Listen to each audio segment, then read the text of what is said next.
So hello guys, welcome to my channel. तो आज की जो वीडियो है वो कोई गेम प्ले वीडियो नहीं होने वाली है। आज टोटल पावर अप के ऊपर बात करेंगे कि अपना टोटल पावर अप कैसे कर सकते हो। मेरा भी बहुत ज़्यादा नहीं है, लेकिन तो कुछ लोगों के हिसाब से मेरा ज़्यादा लगता है। ठीक है, तो मैं आपको पूरा बताने वाला हूँ कि आप कैसे कर सकते हो, मैंने कैसे कैसे अप किया है।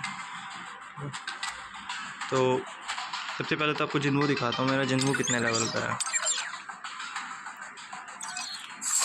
मेरा टोटल लेवल 77 है और मेरा जिन्वू 148 का है। और इसकी जो मैक्सिमम पावर है वो यहाँ आर्टिफैक्ट से आती है। अगर आपको दिखा देता हूँ इसके, अगर मैं दोनों वेपन हटा ही दूंगा तब भी इसकी पावर कितनी होती है। अब पहले ये प्लम सॉर्ड है, प्लम सॉर्ड को जैसे ही मैं अनइक्विप करता हूँ तो मेरा 20,000 माइनस हुआ है। और जैसे ही मैं साइथ को अनइक्विप करता हूँ तो 21,000 माइनस है। मतलब 41 टू 42 की पावर बस मुझे इन वेपन से मिलती है।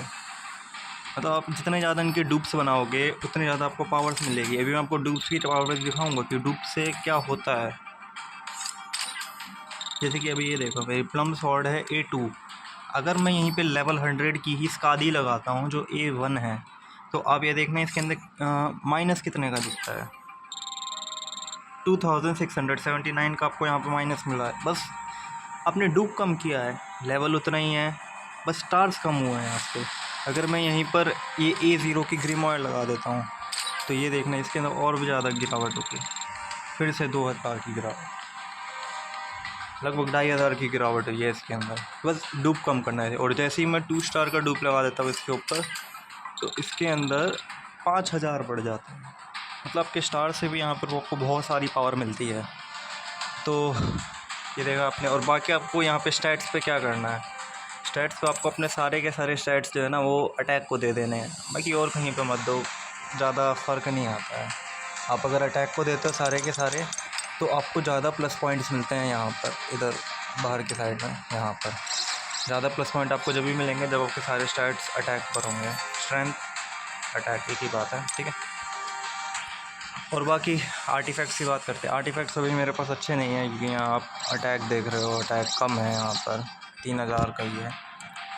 जैसे और अच्छे आर्टिफैक्ट्स मिलेंगे तो ये और अप हो जाएगा। जिन्वू अकेला 160 प्लस पहुँच जाएगा। अगर अच्छे आर्टिफैक्ट्स मिलेंगे तो अकेला 160 प्लस ये अपनी पावर और बढ़ा के देगा। क्योंकि यहाँ कहीं पे भी तो आपको एडिशनल अटैक नहीं मिलेगा।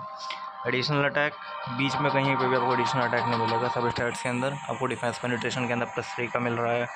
डैमेज इंक्रीज़ के ऊपर कुछ भी स्टार नहीं है, कोई भी प्लस नहीं लगा है। अब यहाँ पे चेस्ट पे आओगे, चेस्ट का आने के बाद आप देखोगे तो डैमेज इंक्रीज़ के ऊपर है एडिशनल एमपीज़। ये सब कुछ बेकार मिलता है भाई। और हीलिंग इवन इंक्रीज़ मिल रहा है। क्या करूँगा मैं इसका।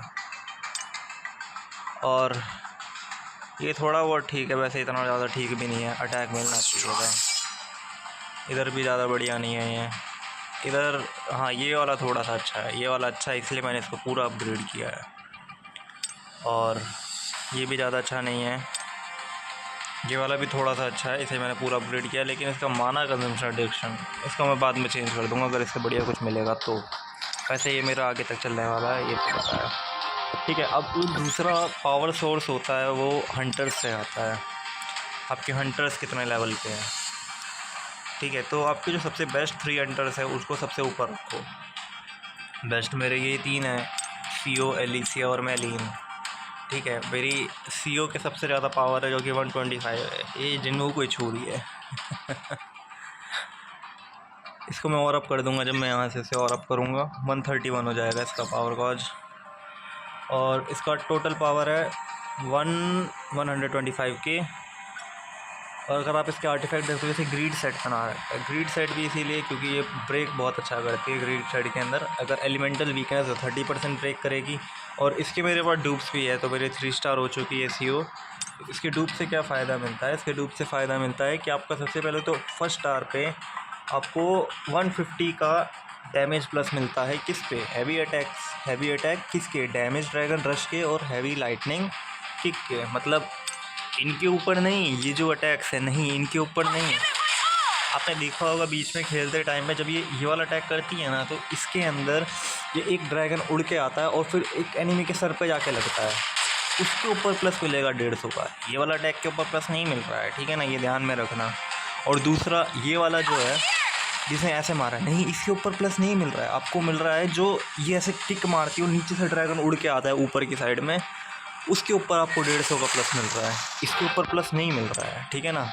अब इसके सेकंड स्टार की बात करते हैं। जो इसका सेकंड स्टार है वो इसका ब्रेक इफेक्टिवनेस बढ़ाता है 15% से।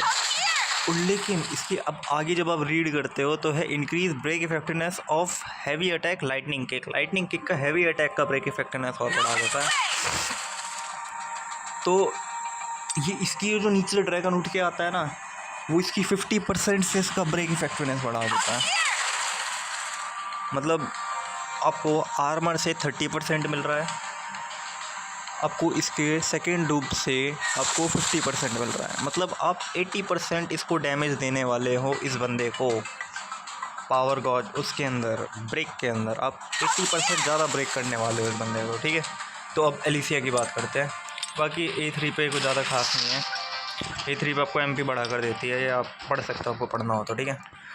और एलिसिया, अब एलिसिया के इसके सारे के सारे अटैक्स अब यहाँ पर देखोगे ना स्किल के अंदर, ये सारे के सारे अटैक्स आपके अटैक पे बेस्ड है, ठीक है। ये CO के सारे अटैक HP पे बेस्ड है, मेलिन के HP पे बेस होते हैं। यहाँ पे देखो यूज़र्स HP पे बेस है सारे के सारे, और ये अटैक पे बेस है। अटैक कहाँ पर है? अटैक ये रहा। इसका ये जितना ज़्यादा करोगे ना आप, उतना आपको फ़ायदा मिलेगा, ठीक है ना। तो अभी एलिसिया का उतना अटैक नहीं है, लेकिन ये फिर भी बहुत ज़्यादा डैमेज देती है, सच्ची में बहुत ज़्यादा डैमेज देती है।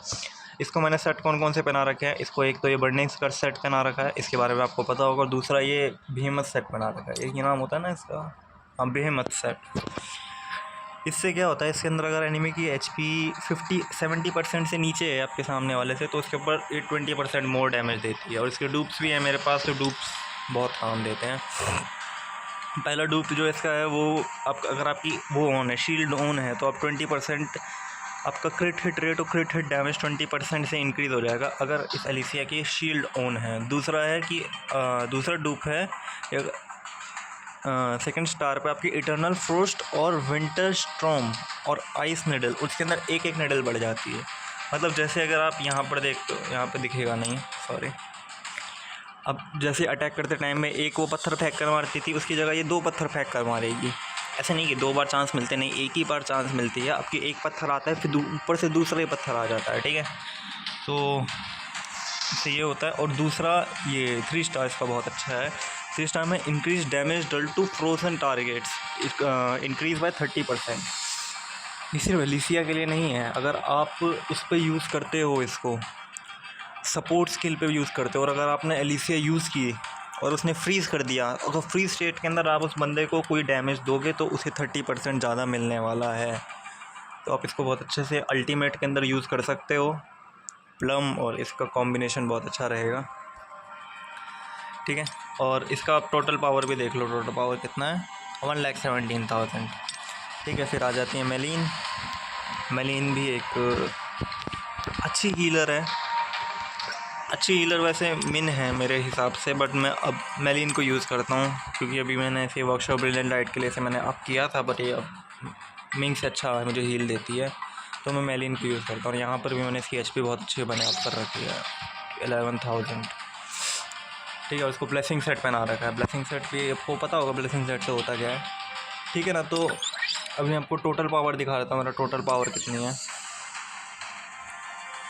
मेरी टोटल पावर 450K है, ठीक है। और इसके अंदर मैक्सिमम पावर जो है वो पहली बात तो जिन्नू से आती है। और अगर आपको मैं दिखा देता हूँ कोई भी टीम सेलेक्ट ना करके, वेट, कोई भी टीम सेलेक्ट नहीं है, मेरी मैक्सिमम पावर है 186।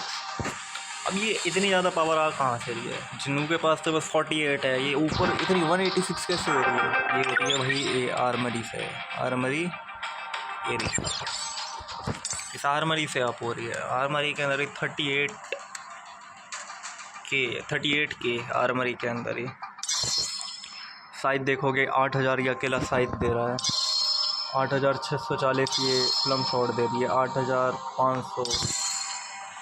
और इसे आज मैं और अप कर लूँगा, एक उसकी ज़रूरत है, फिर उसके बाद मैं इसे और अप कर लूँगा, ठीक है। तो यहाँ पे मुझे आर्मरी से मिल रहा है इतना ज़्यादा, ठीक है।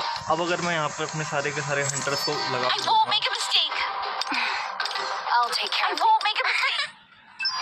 उसके बाद इतना मिलता है, ठीक है। और अभी मैं अगर एक और चीज़ दिखाऊँ आपको, अगर मैं इसको हटा दूँ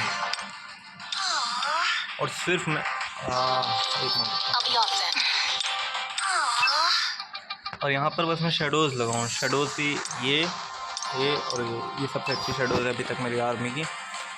तो मेरी शेडोज़ से ही 180 कुछ से 180 टू 186 मैंने ध्यान नहीं दिया कितना था वो, ये 217 को उस चुका है, 217 की। तो आपकी शेडोज़ की पावर भी दिखाएगा, आपकी शेडोज़ की पावर भी बहुत इंपॉर्टेंट होती है। मेरा 200 के तो यहीं से ही आ रहा है, हंटर से तो बाद में आएगा।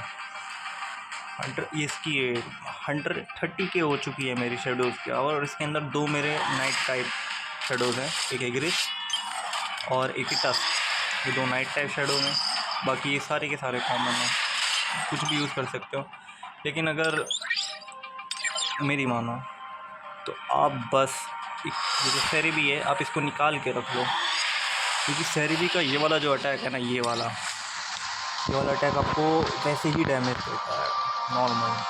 Deal damage equal to 50% of the users attack every 3 second, increase damage taken equal by 5%, duration infinite, ठीक है ना। तो सेरेबी का ऐसी अटैक ही प्लस करता है। बाकी औरों के अगर आप देखोगे तो इग्रिस का ऐसा अटैक आता है जब आप उसको नाइट करते हैं, नाइट करने के बाद आपको उसका ऐसा अटैक मिलता है, increase user attack by 100%, duration 10 seconds के लिए 100% कर देता है यूज़र का अटैक। और ये टस्क भी बहुत अच्छा बफ देता है। टस्क क्या करता है, इंक्रीज अटैक बाय 20% से भी इंक्रीज करेगा, मतलब ये 100% इंक्रीज करेगा, ये 20% नहीं है, 120% आपका अटैक इंक्रीज हो जाएगा। और अगर इनकी अटैक्स पड़ने के बाद आपने अल्ट मारा, उसको बहुत तगड़ा डैमेज आता है, मैं सच्ची कह रहा हूँ, बहुत तगड़ा डैमेज आता है। और अभी थोड़े बहुत रेसिरो शेडो में सेव कर रहा हूँ, आप लोग भी करो। काइसल आने वाली है शायद से नेक्स्ट शेडो, तो काइसल पहली बात आपके पीछे देखो कितनी बड़ी शेडो है, मज़ा आएगा। ये पीछे शेडो देखो कितनी बड़ी है। और अगर आप में हंटर्स को भी लगा देते हो तो हंटर्स के साथ में कितना आप मिलता है आपको, ये तो आप देख लो, आपको मिलता है 450 का, ठीक है। और अगर आप बस हंटर्स के साथ में देखते हो तो मेरी 418 का टोटल पावर है सिर्फ हंटर्स के साथ में। और ये आर्मरी आपको सिर्फ वहीं पे ही काम नहीं आती, यहाँ पर भी आती है। अगर आप यहाँ सब कुछ हटा देते हो, कुछ भी नहीं है यहाँ पर, तब भी 38,271 है इसके अंदर, ठीक है। तो आर्मरी आपको यहाँ पर भी काम आती है। तो आर्मरी ऐसा नहीं है कि आपको नहीं लगानी चाहिए, आपको बिल्कुल लगानी चाहिए आर्मरी, ठीक है ना। तो ये गाइड बस अभी इतनी होने वाली है कि आप कैसे अप करोगे। और हाँ, एक और चीज़ है मैं भूल गया था आप सभी को बताना, जेम से भी आपकी बहुत सारी पावर अप होती है। मेरे पास अभी जेन 3 के जेम्स नहीं हैं मेरे पास अभी मैं इन सबको पूरा का पूरा जेन 2 के अंदर तो कंप्लीट करने वाला हूँ। इससे भी आपको अप मिलता है, देखो आपको मैं दिखाता हूँ एक, जैसे कि पर्पल वाला है मेरे पास। पर्पल वाला कौन सा है, एक मिनट रुकना, ये रहा, ठीक है। तो अब मैं जैसे इसको अप करता हूँ, माना कंसोलिडेशन वाला जैम है, जैसे ही मैं इसको अप करता हूँ, यहाँ पे देखो पहले बात तो 30 का प्लस मिल रहा है, ठीक है। अब मैं जैसे इसको इक्विप करूँगा तो क्या होगा, ये देखो, जैसे मैं इसको इक्विप करूँगा आपके जिन्नू के ऊपर 36% और बाकी और हंटर्स के ऊपर 49 करके प्लस मिला। ऐसा नहीं है गायब हो गया, नहीं नहीं नहीं नहीं नहीं नहीं, ये यहाँ पर है। कहाँ पे दिखाऊँ, मैंने स्ट्रीम्स के अंदर मैं दिखा देता हूँ आप सभी को। तो यहाँ पर ये प्लस मिला है, आप चाहे वीडियो रिवाइंड करके देख सकते हो कि ये यहाँ पर प्लस हुआ है, थोड़ा बहुत ही हुआ है लेकिन हुआ है। लेकिन अगर आप जनरेशन 3 के लगाते हो तो इसके अंदर 100 के भी प्लस देता है, ये 100 200 के प्लस देता है ये जनरेशन 3 के जेम से, ओनली 3 के जेम से। और जब अगर आप यहाँ पर जनरेशन टियर 4 के लगा देते हो तो ये और ज़्यादा प्लस देगा, ठीक है। तो बस ये गाइड यहीं तक थी, और उससे आपको थोड़ी बहुत हेल्प मिली होगी।